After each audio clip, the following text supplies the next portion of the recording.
Om Shanti. So let's create a few minutes. In the very first second,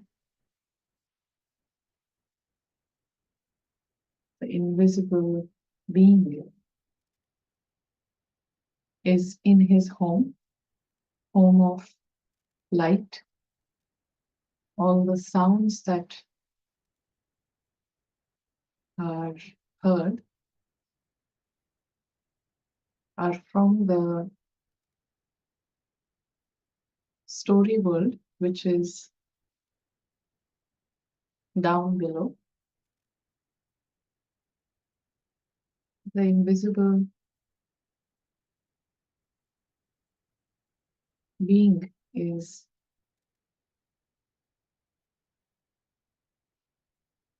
has no thoughts of the story world just for 2 minutes. Absolutely no thoughts of the physical world, no thoughts based on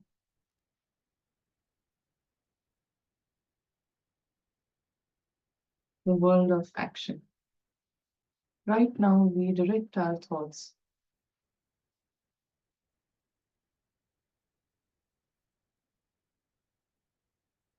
to our home, to our family.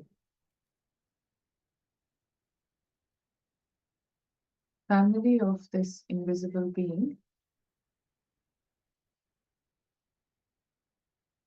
is the family of light.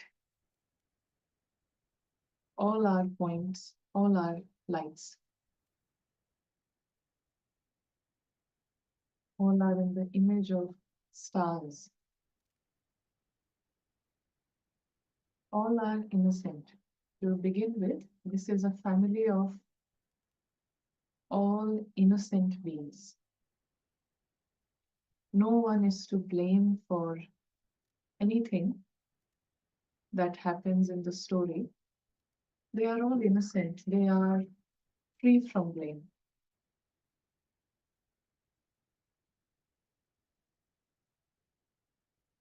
The interaction between each and every invisible star, there is a constant energy of love and respect. All the stars belong here. This is the home. This is the main world.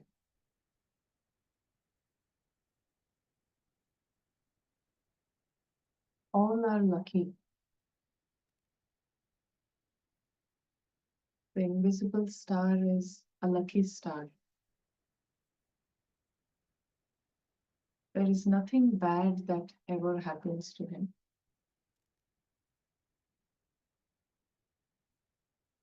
He goes in the story world and he comes back after some time. That is all that happens. Again, if any distraction or any other thoughts come in mind, again directing the attention to the images of stars. What a contrast that exists. This world is a world of silence, stillness. And the story world, there is so much sound and so much action that is required within the story.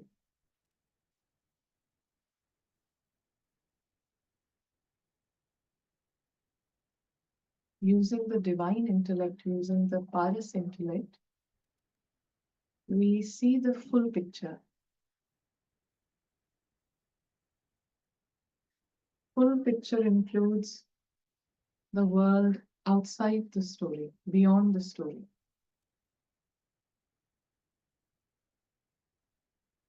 The invisible star is emotionally connected to his world. Even when he comes into the story world, once he is conscious, once he is emotionally connected to his world, then he naturally experiences silence and stillness, even while being in the story. Passing through the story, his experiences not based on the unpredictabilities of the story, but his own world, his real world. With this Paras intellect, divine intellect, the entire story world becomes a gift. It is a lovely gift for each traveler. There are so many landscapes and sightseeings.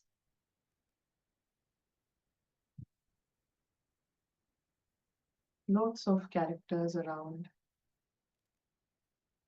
just like a gift is given to a guest. This is all a gift for the guest. Once the guest is out of the story world, he cannot take the gift back with him. The gift is only limited to the physical world.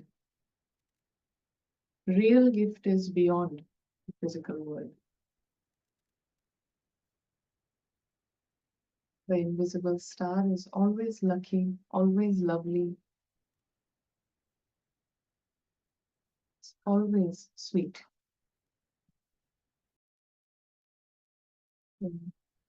How was the story last few days? How was the drama? Could you see the drama, or you got involved into it, caught up into it? Lots of smiles, but no sound. So from online, I would like to hear from Linda is also there. Linda can speak.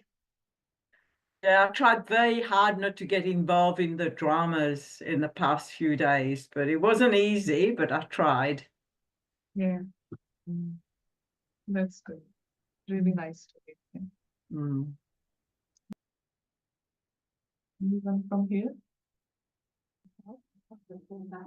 Yes. Yes. So situations always come. It's good to be involved, but not caught up. When we know that um, this is only a story, so we can be involved, but not necessarily caught up into it. When we are caught up into it, it means that there is an expectation. So good to keep some. It's not. No? Oh, I think it's not there. It's off now. Yeah. It's not. Yeah. So this world is region of fullness, region of stillness and joy. So we can come and go back and approaching this world, this physical world as a performance that is going on.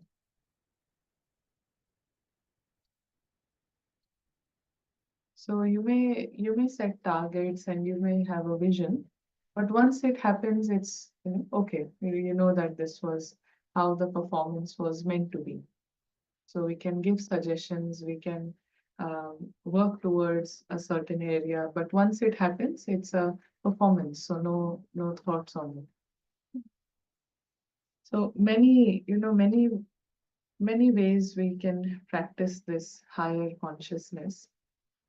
One is being a guest, in this world. Another one is being a traveler in this world. Another is being an observer, invisible observer of the performance. So even this character that you are most closely associated with,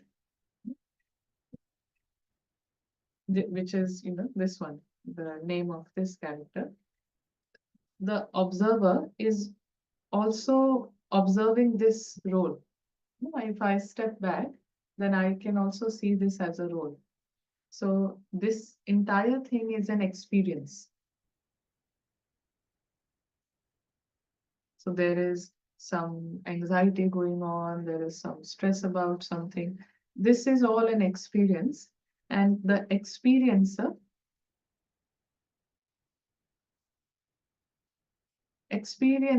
is not has the option to, you know, become conscious, knowing that this is just an experience. As soon as I understand or label it or see it from this approach that this is the experience happening within the performance of this character named Peter. So this is an experience, part of Peter. Then I become conscious and I will not experience this, whatever is happening here. Once I am able to separate, once I understand my separation from it, then this experience, of some stress or some pressure or whatever eventually dies down. But first, I have to, not use the word I am experiencing this. I have to understand this is Peter's experience. This is Ananya's experience. I, the experiencer, I can choose to either experience, what is Peter experiencing, or I can experience, beyond Peter's experience. So I am an experiencer. Wherever I direct my attention to, whatever I become conscious of, that is what I experience. Yes? If I'm not conscious that I am not Peter, then I will experience whatever Peter is experiencing. But as soon as I become conscious, conscious meaning just a thought, just this thought of knowledge. And the more, initially it can be that the experience overpowers my mind for, 2 hours, 3 hours. But the more I keep reminding myself, becoming conscious that, I am the experiencer, I have the option to choose from these two experiences. Mostly because this identification that we discussed last time, maximum identities of this experiencer is with this role, that you're playing. Maximum identities. And everything that I observe outside, what is happening with the at work and what is happening at house and everything is through this experience of this role, the one that I am attached to, the most. So my attachment, as we discussed last time, attachment is not with, the car and the child. Attachment is not to all of that. Attachment is to, my car. It is not specifically to, Samsung or Apple, but it is my phone. So attachment is with whatever I am using the word my with. So it's my opinion, whatever I use is, good. So attachment is not to the child, but it is to the image of I am the mother. So the more this becomes conscious, the more I'm practicing being a guest. I'm practicing being a traveler. Every few hours I make this conscious. Then I am a mother will, will become a little bit weak, and they are my children. That is also influenced in a way that no matter what, someone, how they are behaving, how they are, what they are doing, I will have natural acceptance towards them. Yeah. Natural acceptance, again, we may not agree with what they are doing, but there is acceptance. And because of that acceptance, the relationship both ways is uh, is a relationship of respect. No one in the relationship feels that I am taken for granted. The child does not feel that I am seen as unequal, or I am seen as, someone who has no understanding, no knowledge. Usually that is how one talks, that you have no experience, you have no, we have seen more than you. So this is rejecting, their experience. So the more I may nourish this real I, then I'll be able to nourish, that sense of security, that sense of power.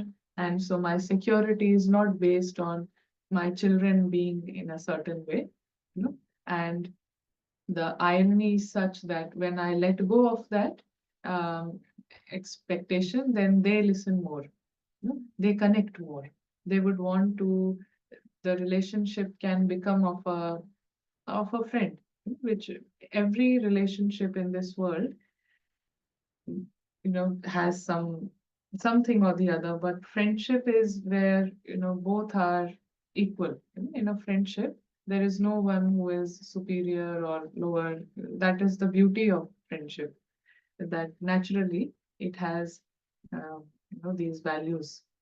So nourishing this I. So was everyone able to keep a, spiritual bank? Yeah.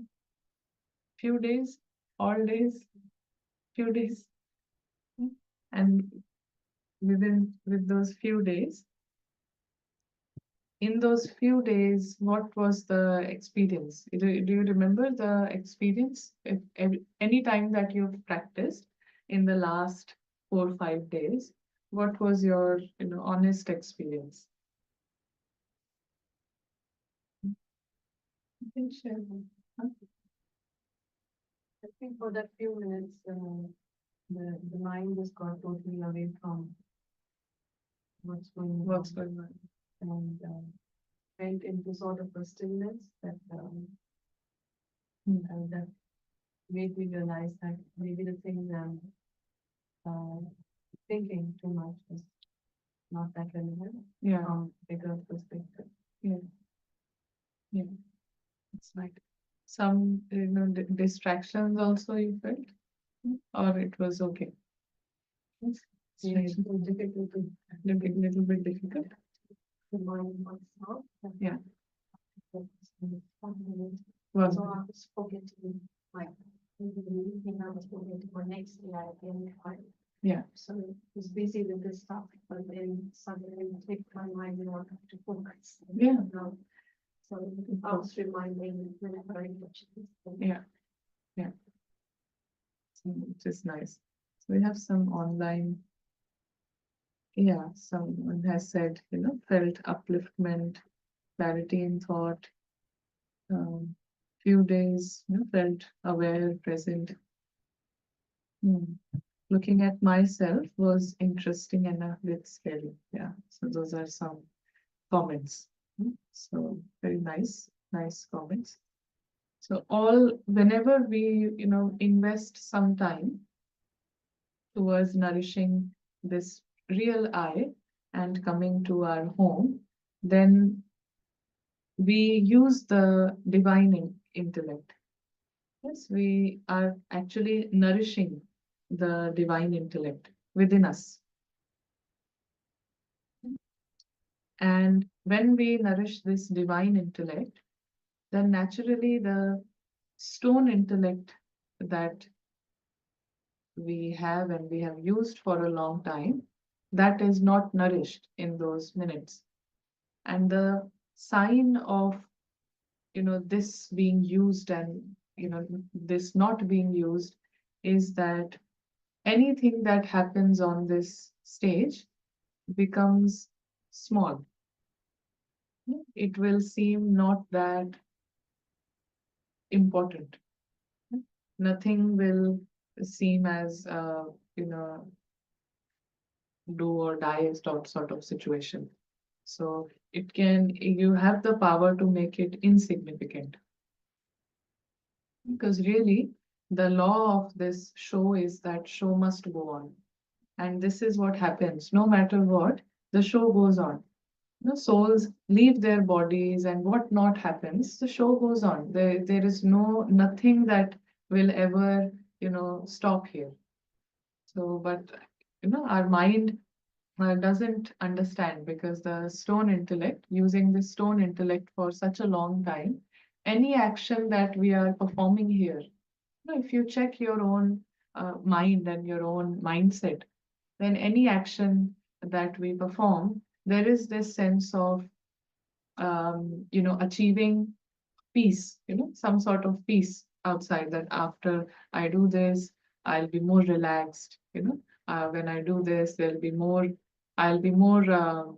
at peace. So there is a lot of, doing, you know, doing a lot of things to get peace and to get happiness, but not being in that state of happiness or peace. So when we use this divine intellect, the being, the real experiencer is, awakened, and that becomes conscious. So everything else will, start to seem important yet not important at the same time.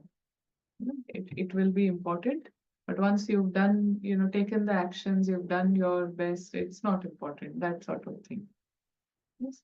So it's a nice natural balance that exists. We it's good for us to um, understand how, some of these experiences that are happening in this world. One is, which is called the out of body experience. Yeah, many experience an out of body experience. Have you ever heard of something like that? Yeah. So while, being in the body and, being alive at this level, souls experience to be outside the body. Near death experiences, even near death experiences where someone has been declared dead, and then they, after some time, they come back and they share that how I was, not within this body, and I was experiencing, immense bliss and immense happiness, and all these, phenomena or all these experiences are being, tried to understood through science. Science is trying to make us understand all these experiences. But the problem with science is that science does not believe in soul. you know. They can use the word consciousness and all that, but the actual, the right understanding is not there within uh, science, and hence we can understand it better using spirituality. Spirituality can make us understand some of these phenomena a lot better than science. Yeah, so where science actually ends, that is where spirituality starts in a way. So there is one experience of, I think, Anita Murjani, many may have heard, which is, she had a she has written many books and very popular, which was a near-death experience, that the body was declared death and there was a lot happening, but the soul, experienced being outside the body, and it could see, what is being done to the body, the doctors and the family, which was very far away, um, and even family in India. That time I think she was in Canada, something like that. So at the same time, she could see everything. Yeah, the hospital room, family, India, all the places. So this is a common phenomena within out of body experiences and near death experiences. And what we are doing here is consciously creating these experiences. So these experiences, when they happen with normal people, they don't have any knowledge about it. No, it's just it's a sudden phenomenon. But when we do meditation, which is coming, we're being very conscious, we are not being hypnotized, we are not being, and there's no external force, but you become conscious of who I am, then this real I, the experiencer, is always bodiless. You know, this experiencer is not the body.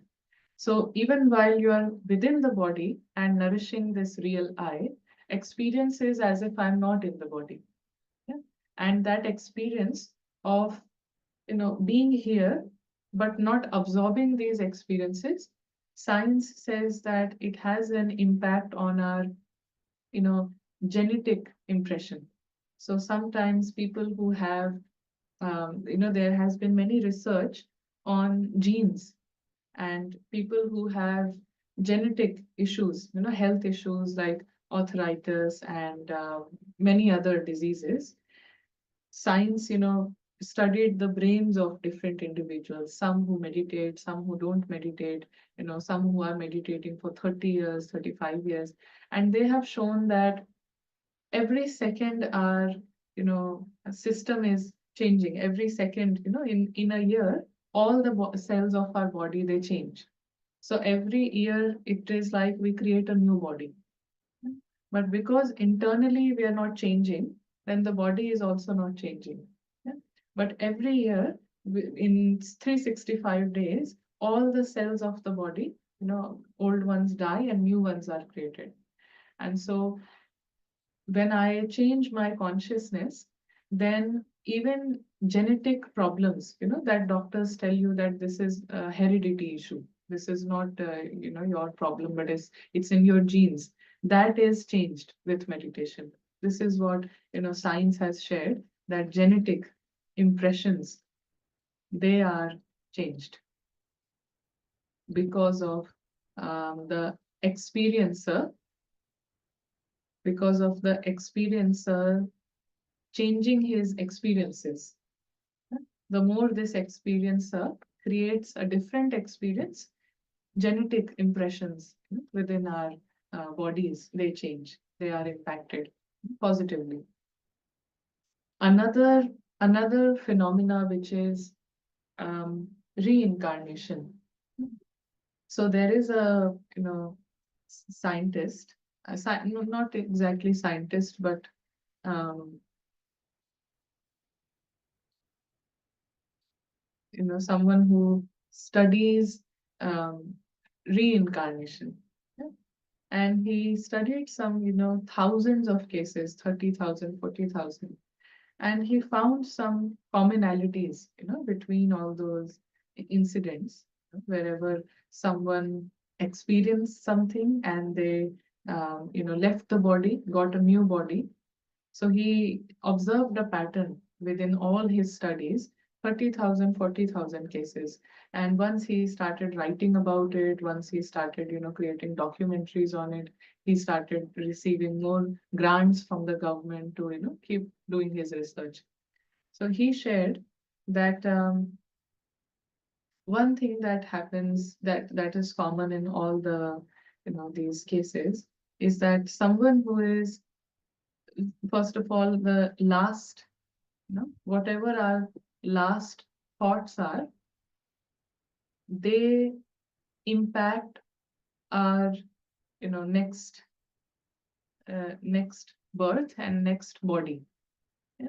So the final thoughts just before leaving the body, they have the maximum impact on my, journey ahead. Even in all the cultures, there is an emphasis when you know that someone is leaving the body, there is an emphasis that, remember God and, put something in your mouth so you keep remembering God, just because your last thoughts, final thoughts influence the, journey ahead. So this was the one, observation. Second one was that whoever was, very rich, extremely rich in this birth, in next birth, guaranteed that they were extremely poor. Not just average, but extremely poor. So big jump. Yeah. Whoever had a high status, they get a very low status in the next birth. This was common within all his studies, this sort of contrast. And we will understand why this happens. Any reason for why do you think this happens? Oh, something about karma, like Yeah. So Yeah. this, yeah. So about karma, but how this karma, one he's very rich, and next time he's extremely poor. So when we spoke about these identities, so if I have an obvious identity with money, huge identity with money, or a relationship, a relationship that I am extremely attached to here, identity, the minute I start talking about myself, I'm talking about this person. As soon as I start talking about me, I'm talking about my husband. Not naturally, the conversation is like that. This shows there is, lot of attachment and lot of great identity. Even it can be with kids, it can be with anyone. And because this identity is so strong and it has ruled the mind for such a long time, that when this experiencer leaves the body, then the final thoughts, because my entire life was based around money, money, money. I'm checking my bank account every day, and I'm counting all the dollars every day, investment and this and that. 30 years, 40 years spent like that. When I suddenly leave the body, then my final thoughts are, I don't have any money. you know, like the thing I'm most attached to, it seems like it is out of my hand in a second. And so the final thoughts are, I don't have my kids. I don't have money. And in the next life, next journey, this final thought, I don't have any money. This is creating my life from first second. So immediately extremely poor. And also the relationships that I'm most attached with, the final thought is not that I don't have Peter or Harry. The thought is, I don't have my children. So that individual, that soul, when it goes to the next life, they have a natural lack of children. No matter what they do, no matter what they try, but they have a lacking of children.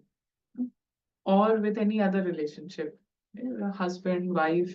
Naturally, when they come into that phase of their life, no matter how much they try, but that lack of having a partner is there. Because the law is that the more you have created that dependency, when you leave, that body and you leave that experience, then there is this strong thought. Final thought is that I don't have it anymore. Something that you've held that tight, and mind and intellect, stone intellect has constantly my relationship and my this and my that.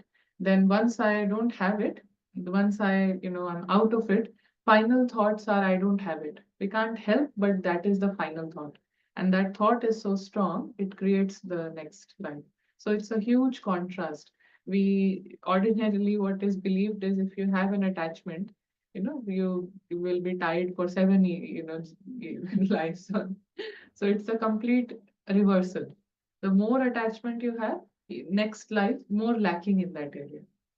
Yes, because you based your sense of security on it so much that when you were leaving the body, there was so much insecurity in that area, and that creates a life, next life, more insecurity in that particular area, be it with children, be it with a partner, be it with money, be it with, you know, that's why the example that if someone is, very attached to Android, then, next life they get Apple.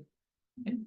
So because more sense of security from one, area, then you get, insecurity. You create more insecurity because we don't ever get secured from this box. Yeah? So if I'm creating sense of security, anything from this box, once I'm out of it, which we all have to, yeah, we all have to leave the body. So we won't be able to help, but those thoughts are the thoughts that come to my mind. Yes. So many times we may have heard these experiences where someone is bedridden and they are in their ICU or somewhere, and we all know why they are not able to leave the body. Yeah, so people say that they are attached to their daughter, so call the daughter. So when daughter spends the day with them, and then they are able to leave their body peacefully. Yes. So this, have you heard about this? Mhm. Yeah, happened with you? When my mom was admitted in the hospital. Yeah. I was not in India, then I was in South Africa. And the day I came, she's been asking for me the whole day. Yeah. And the time I reached the hospital. I don't know if she really recognized me also or not. I don't know. Yeah. But she saw me, and not even the whole night. We got a message from the hospital. That she is like that. Yeah. So common understanding is that people say that this is who they are attached to. That's why they're not able to leave the body. So everyone suggests that bring that person, bring that thing, you know, and then they will be able to leave the body. So um, this is what happens. All our impressions are carried forward. So experiencer, even in this life, every year all our cells, they carry the impressions of my experience. So if I'm not changing my experience internally, same body, more of what I am experiencing. So if I experience stress, more of stress is created after a year in all the cells of the body. More of panic, more of, whatever, then that is what is transferred into every cell. Because this, the cell that is present and alive this time, it is experiencing stress, and that is the memory it has. It will transfer that memory in the next cell, the new cell. So this is happening year by year. And also, you know once you leave this body, even in the next body it happens. Yeah, because the experiencer takes all the memories with it. Now when it enters a body, in the next body, so basically this invisible experiencer, whatever he has experienced, once he leaves the body, it is he has a blueprint, like a report card, in the form of energy. Yeah. So the invisible observer leaving one body goes into another body. So he experienced attachment with money. So the experience now that I carry in my aura is that I don't have money, lack of money. Yeah? In one birth, created attachment with money.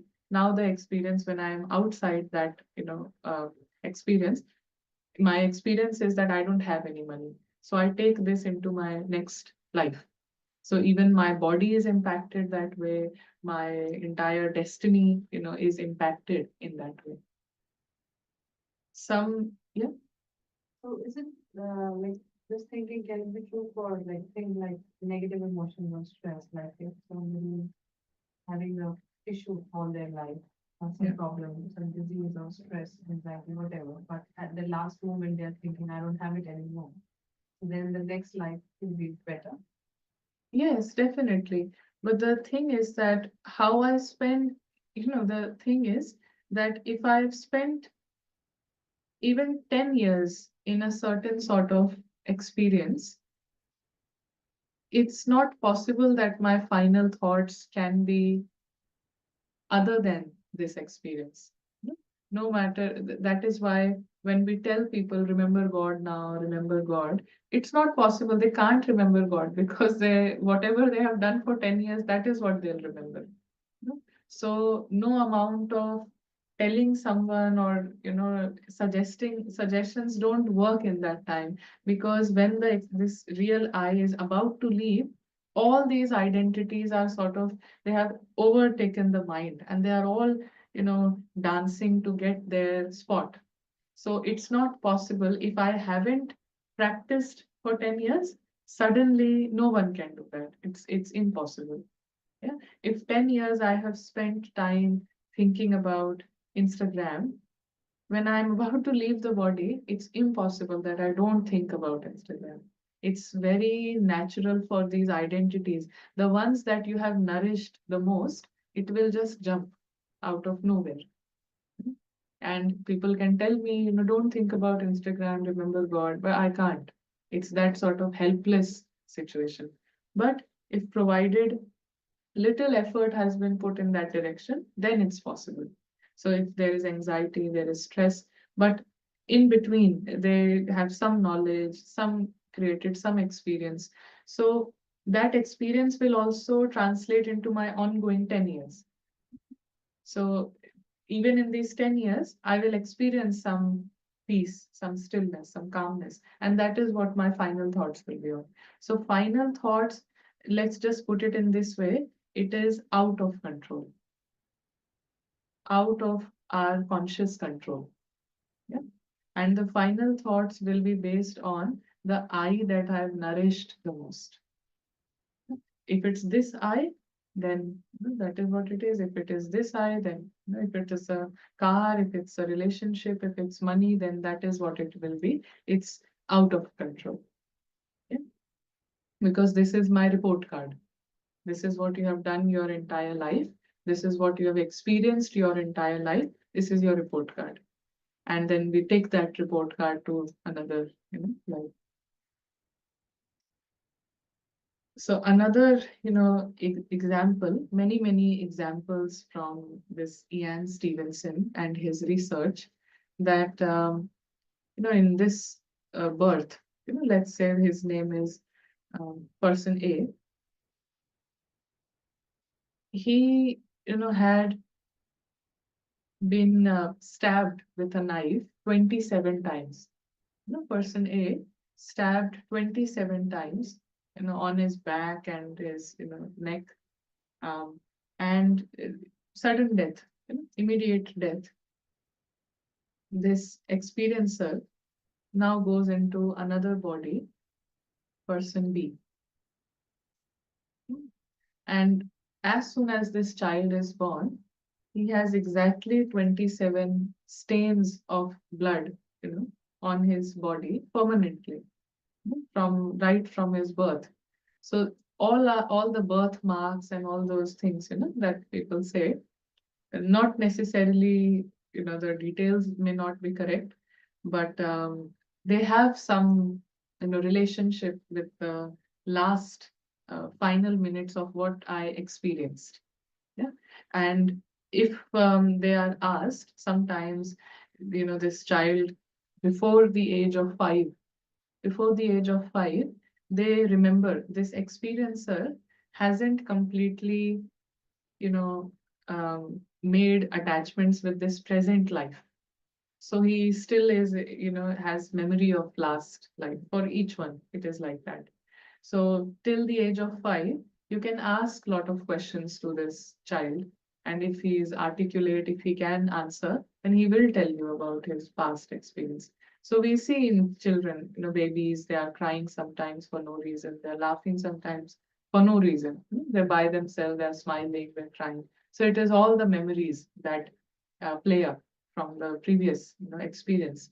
That is why very important that when a soul has left, when this an experiencer has left this experience, then if all of us, remember them and cry and we get sad, then it's a big problem for them in their next journey.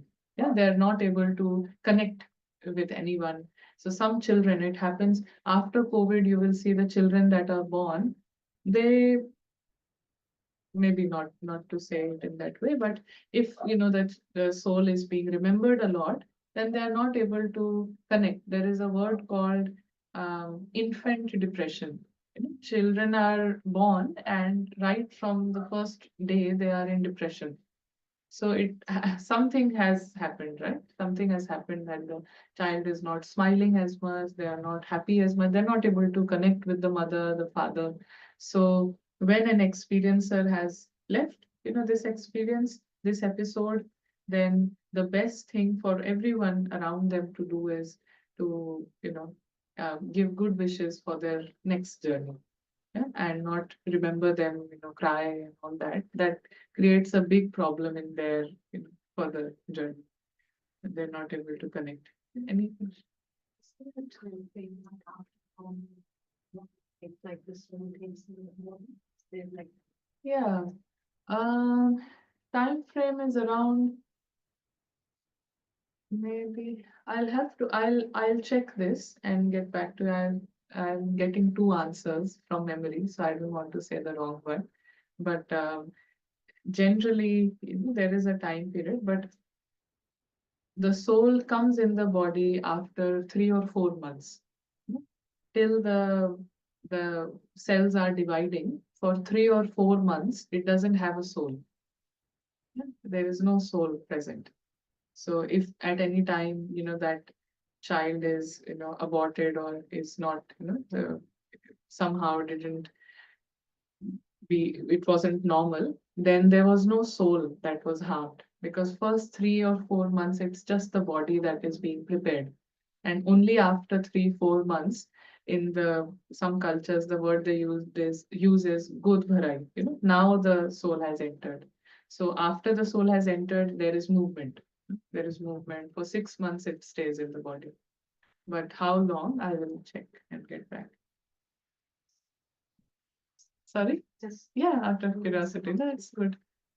Um, Depends if he used the money for good. Yeah, it's yeah, right now in the world, if someone is obsessed with money, these identities, each identity can be seen as, other words for identities are addictions, yeah, and obsessions. So it is very unlikely that addictions and obsessions are used in the right way. So it can be with a relationship, it can be with a car, it can be with money, but it's like an obsession. So obsession, most likely you don't use it for good. You use it to waste more time. So that is one thing. Yeah, so impressions, soul impressions are carried. Even all the phobias can be explained in this way, that if the last final minutes are under a rock and, earthquake or tsunami or something, then the souls, when they come in the next birth, they have claustrophobia, they have suffocation, they can't sleep in the dark, water and heights and all that.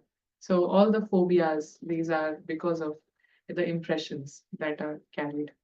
And anything can happen. Like in my final minutes, I can be in a situation of an earthquake, but if the experiencer has practiced for some time, that this is just a performance going on, this is a theater that is going on.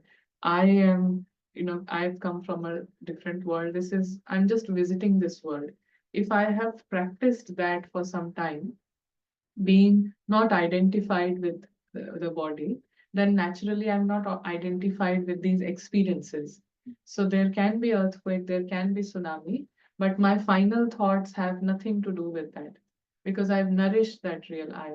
So not to understand it in this way, that if the situation is like this, even if someone is stabbing, 27 times, but if the experiencer, like how Mahatma Gandhi or Jesus Christ, their last minutes they are being shot or they are being, hit, but the final thoughts are forgive them.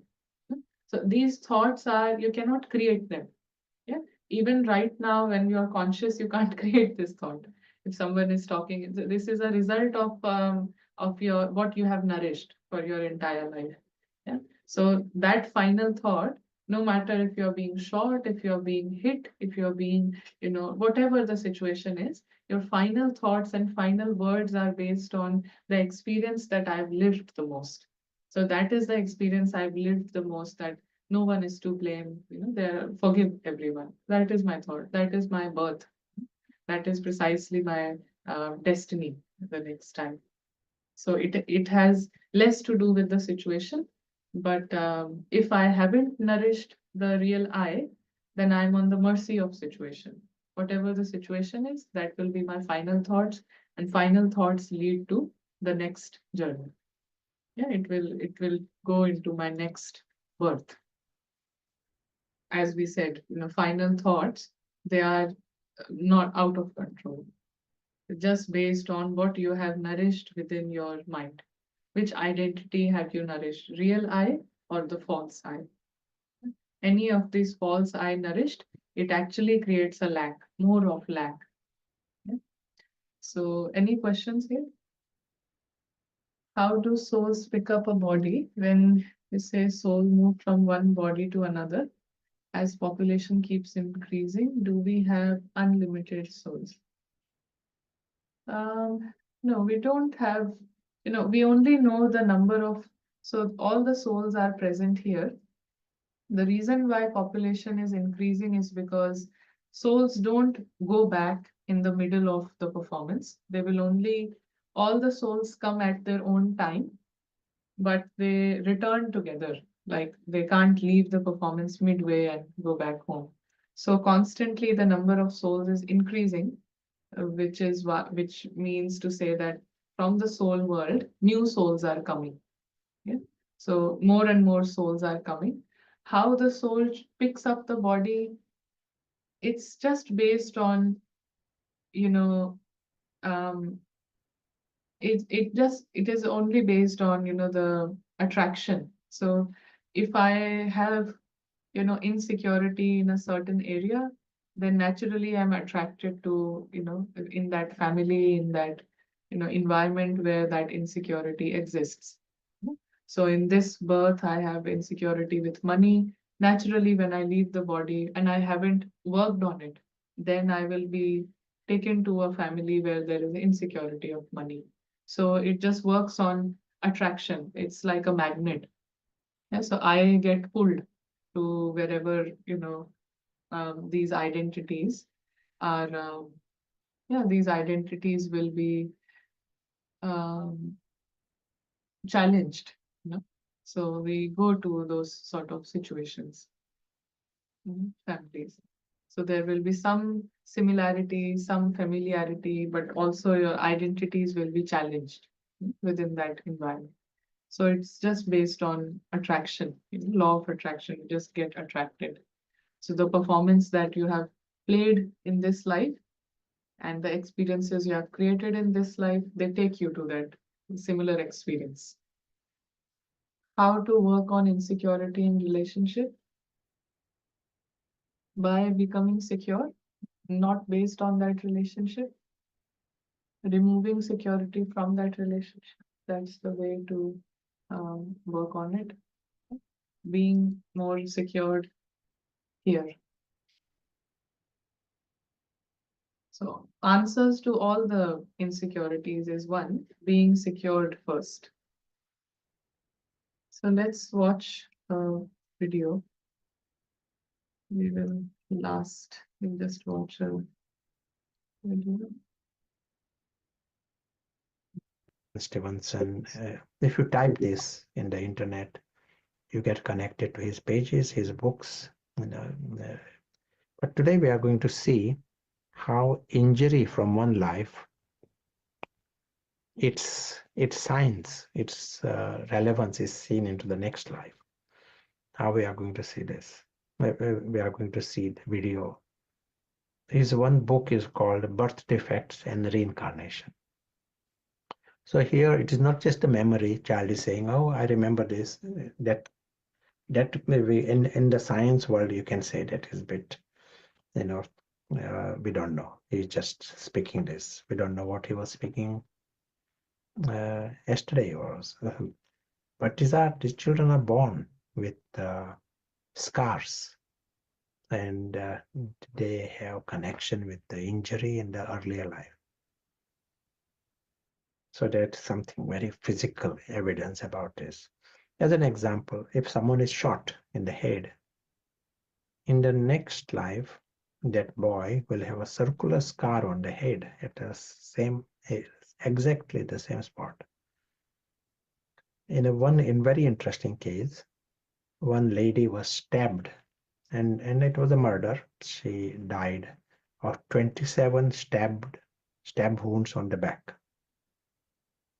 And a child is born in the same village, and this child has got 27 blood red scars on the back.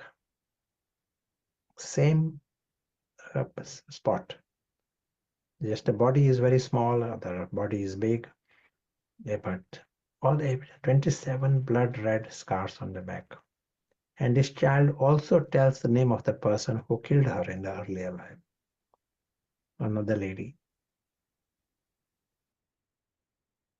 So we'll see here, a short video, interview with Ian Stevenson. Professor Stevenson has studied hundreds of birthmarks and birth defects in children who claim previous lives.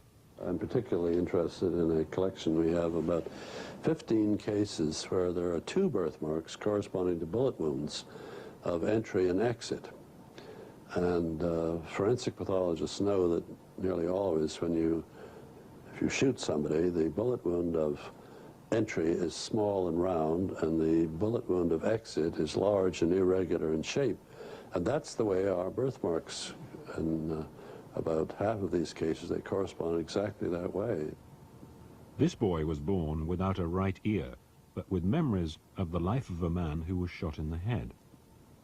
He remembered the previous life of a peasant farmer, this was in Turkey, who went to sleep at the end of the day in a pasture, and a neighbor came along hunting rabbits, and in the twilight mistook this sleeping peasant for a rabbit and shot him with a shotgun at point-blank range. We were able to go to the government hospital where the wounded man had been taken, and there we found a report showing that he died about 10 days later of hemorrhage in the brain.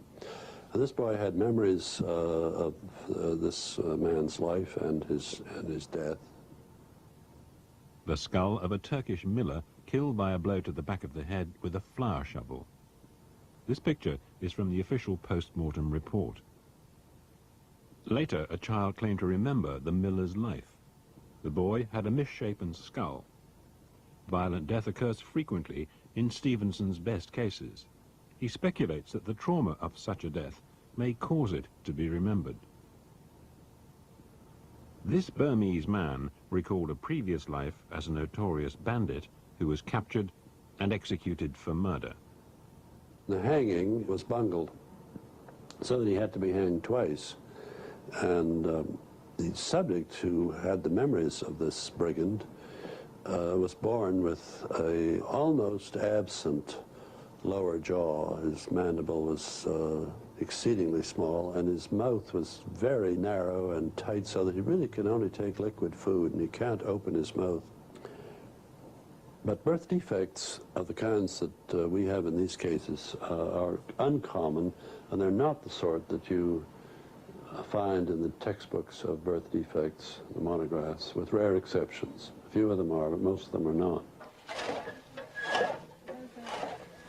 In a village in northern India in the 1970s, a small boy lost the fingers of his right hand in a fodder chopping machine.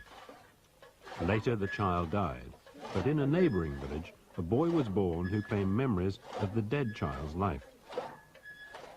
There was other evidence too. Lekpal's case was investigated by Dr. Stevenson and the Indian parapsychologist Dr. Satvant Pasricha. अच्छा लेखपाल, पहले जन्म की बातें याद है तुम्हें? यहाँ पैदा हुई, थोड़े कुछ बाद तब छोटे छोटे थे तब थोड़े याद करो करते थे, फिर इलाज चलते रहो। जैसे पिताजी ने मों को ऐसे शराब गांजा पियो करते थे, उनने ऐसी मशीन फिराई दी, तो हाथ वो कटियो, हम तो वहीं खड़े रह गए, उंगलियां 5 उनके सामने गिरी जान, हाँ, तब एकदम बड़बड़ाने भी सब हाँ, कि लला को हाथ कटियो हाथ कटियो। तब आए हम, तब तुम्हारा नाम क्या था? हुक्म Singh. So I think that is just to really understand this well, how what we are, practicing now, on a day-to-day basis, the littlest of effort to nourish the real I has an impact on our, right now, genetic impressions, the body, the memory of the cells, even the final thoughts, and also the next birth. And so, if we want to end the cycle of experiences that we experience ordinarily, there has to be an inner shift. And so, not to take this, lightly, meditation, you do it, you don't do it. So, it has a direct, impact on what am I nourishing. Otherwise, final thoughts are based on that identity, and you don't even get more of that, you get lacking of that identity, which is um, which is more, makes it all more clear why these addictions of identities need to be sorted out sooner than later. So let's again create 1 minute of awareness, and in this 1 minute, again becoming completely aware that the next 1 hour or the last few hours, they were all part of a theater, live theater that is going on. So no need to obsess about what has happened, what is going to happen. There is no need to overthink.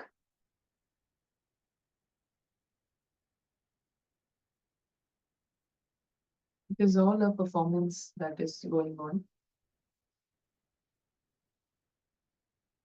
And the best experience is to stay beyond, internally, staying elevated, staying beyond. Significance and the value of home of light, absolute belonging, absolute security.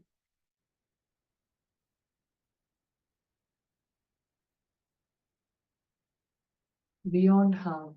The invisible star is beyond harm.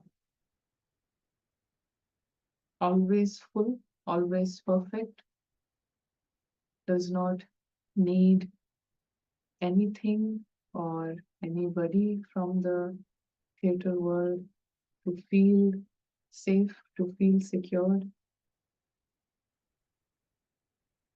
Is safe, is secured, is complete, beyond harm. Even the next few hours, they are all part of performance.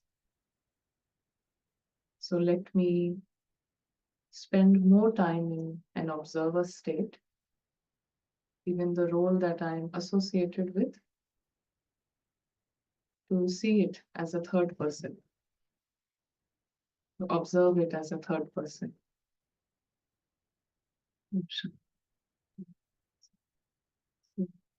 See you tomorrow.